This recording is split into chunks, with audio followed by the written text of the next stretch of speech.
అయ్యో కేబినెట్ హోదా కోసం లాబియింగ్ అట. నామినేటెడ్ కార్పొరేషన్ చైర్మన్ల ప్రయత్నాలు మంత్రుల స్థాయి ప్రోటోకాల్ కోసం కుదరదని సీఎం రేవంత్ సంకేతాలు. నామినేటెడ్ కార్పొరేషన్ కమిషన్ల చైర్మన్ల పదవులు పొందిన వారు ఇంకా సంతృప్తి చెందడం లేదు. ఆ పోస్టుకు కేబినెట్ హోదా దక్కించుకునేందుకు నానా తంటాలు పడుతున్నారు. దీనికోసం పెద్ద ఎత్తున లాబింగ్ పాల్పడ వచ్చిన పదవి జాలక దానికి మళ్ళా కేబినెట్ హోదాగా ఉన్నట.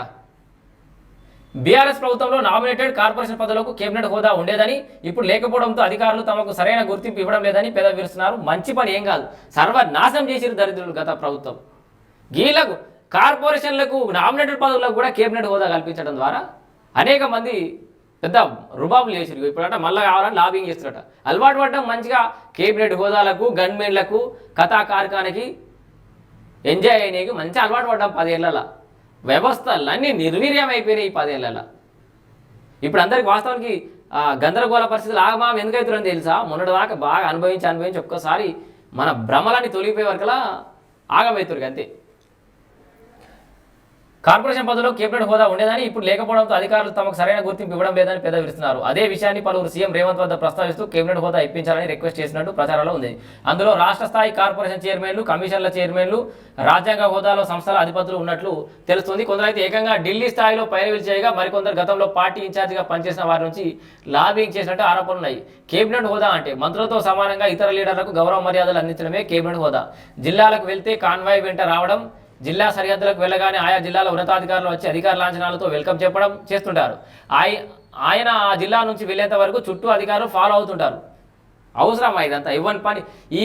ఇక వీడు ఎవడు పడితే వాడే ఆ జిల్లాల పడ తిరుగుతూ ఉంటే పోలీస్ అధికారులు ఎంబడ పడాలి, రెవెన్యూ అధికారులు ఎంబడ తిరగాలి, వాడు ఎంబడ పండ్ల నిడిచిపెట్టుకొని. సామాన్యుడు ఎవడన్నా ఆడ మన తహసీల్దార్ ఆఫీస్ కాడ ఉంటే వాడు ఆన్య పెడియాలి. ఇలా మంత్రి వచ్చిండు, లేకపోతే ఈ కార్పొరేషన్ చైర్మన్ వచ్చిండు, సార్లంతా ఆడికి వేరని వాడు కాయిదాలు పట్టుకొని ఎంఆర్ఓ ఆఫీస్ కాడ బిచ్చపోలేకి వెళ్ళబడాలి. ఎందుకు ఈ కేబినెట్ హోదా? పని చేసేటోనికి ఇవన్నీ ఎందుకు అవసరమా హోదాలన్నీ? చక్కగా నీ ఆఫీసులో కూర్చుంటే నీ ఏ శాఖ ఉందో ఆ శాఖలో ఫైల్ చూసుకోరాదు.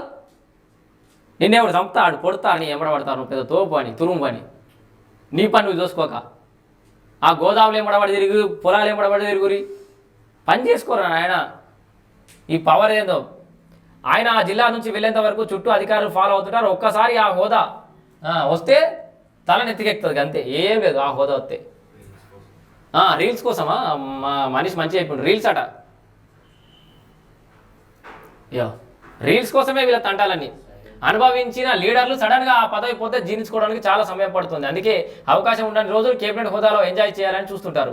బాధ్యతలు మర్చిపోతున్న చైర్మన్లు తమకు అప్పగించిన సంస్థలను ఎలా అభివృద్ధి చేయాలి, అందుకోసం ఏం చేయాలనే విషయాలు కార్పొరేషన్ చైర్మన్లు, కమిషన్ చైర్మన్లు, మెంబర్లు మర్చిపోతున్నారనేవి. వాస్తవానికి వాళ్ళు ఏ శాఖలో అయితే పనిచేస్తారో ఆ శాఖ ఎట్లా పనిచేస్తుంది, ఆ కార్పొరేషన్లో ఏం విధి విధానాలు ఉంటాయి, దాంట్లో రూల్స్ ఏముంటాయో తెలిసి కాలపడతాయి కదా వీళ్ళకి, ఈ దరిద్రులకి.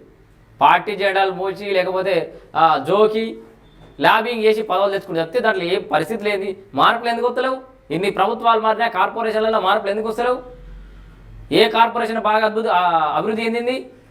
కార్పొరేషన్ల ద్వారా అభివృద్ధి చెందిన నాయకులు ఎంతమంది? కార్పొరేషన్ ద్వారా అభివృద్ధి చెందిన కమ్యూనిటీలు ఎన్ని?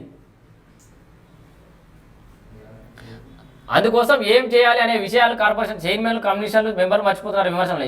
కొందరైతే తమ సంస్థకు నిధులే లేవని పెదవిరుస్తున్నారు. సందర్భం వచ్చిన ప్రతిసారి ప్రభుత్వంపై సెటిల్ వేస్తున్నారు. కానీ ఉన్న సౌకర్యాలతో ఏ మేరకు సర్వీస్ చేయొచ్చు అనే విషయాన్ని పట్టించుకోవడం లేదని నిధులు కావాలి అంతే. పందుకెక్కులకు తినడానికి నిధులు కావాలి. ఇప్పటికే హంగామా చేస్తున్న నేతలు కొందరు కార్పొరేషన్ చైర్మన్లు, కమిషన్ చైర్మన్లు, మెంబర్లు కేబినెట్ హోదా లేకుండానే జిల్లాలకు వెళ్ళినప్పుడు నానా హంగామా చేస్తున్నారనే విమర్శలు కూడా ఉన్నాయి. ఫలానా లిస్టుకి వస్తున్నట్లు ముందుగానే ఆ జిల్లా కలెక్టర్, ఎస్పీకి అధికారిక సమాచారం పంపుతున్నారు. సదరు లీడర్కు కేబినెట్ హోదా లేకపోవడంతో కలెక్టర్, ఎస్పీలు స్వయంగా వెళ్లకుండా మర్యాద కోసం కింది స్థాయి అధికారులను పంపిస్తున్నారు. ఇది తెలుసుకున్న లీడర్లు అగో మా దగ్గర కలెక్టర్, ఎస్పీ రాడా, అగో మంత్రుల కంటే సీనియర్ లీడర్ను టైం వచ్చినప్పుడు నా పవర్ ఏంటో చూపిస్తా అంటూ కామెంట్లు చేసినట్టు తెలుస్తుంది. ఓ రాష్ట్ర స్థాయి సంస్థకు చైర్మన్గా ఉన్న ఓ నేత జిల్లా పర్యటనకు వెళ్లే ముందు నా దగ్గరకు మీరు ఎందుకు రారు, నేను సీఎంకు చాలా క్లోజ్ మనిషిని అంటూ కలెక్టర్, ఎస్పీలకు బెదిరించినట్టు సీఎంకు బగ్గా క్లోజ్ అని బెదిరించినట్టు అడేవాడు. మరో చోట ఓ కమిషనర్ మెంబర్ జిల్లా పర్యటనకు వెళ్తూ కారును మార్గ మధ్యలో ఆపి అధికారులు అక్కడికే రావాలంటూ ఆదేశాలు జారీ చేసినట్లు సందర్భాలు కూడా ఉన్నాయి. పీక్ పాడేయాలి ఇసొంటోళ్ళని.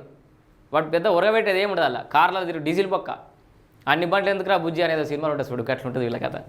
ప్రస్తుతానికి ఇద్దరికే ఆ హోదా. ప్రస్తుతం మంత్రులు కాకుండా ఇద్దరు లీడర్లకే కేబినెట్ హోదా ఉంది. అందులో ఒకరు ప్రభుత్వ సలహాదారుడు కె కేశవరావు, మరొక planning board vice chairman Chinna Reddy. మిగతా ఎవరికి కూడా కేబినెట్ హోదా లేదు, అవసరం లేదనే అభిప్రాయంలో హైకమాండ్ సైతం ఉన్నది. అందుకే ఎన్ని ఒత్తిళ్లు వచ్చినా స్పందన లేదని తెలుస్తుంది. కానీ భవిష్యత్తులో భర్తీ చేయనున్న 2-3 పదవులకు కేబినెట్ హోదా ఇవ్వాలనే యోచనలో అధిష్టానం ఉన్నట్లయితే ఉంది. సో చిరునవ్వుతో నో చెబుతున్న సీఎం రేవంత్. నో చెప్పడం నేర్చుకోవాలి ప్రతి మనిషి కూడా. నో చెప్పడం నేర్చుకోకపోతే సర్వనాశనం అయిపోతాడు ఏ మనిషి కానీ.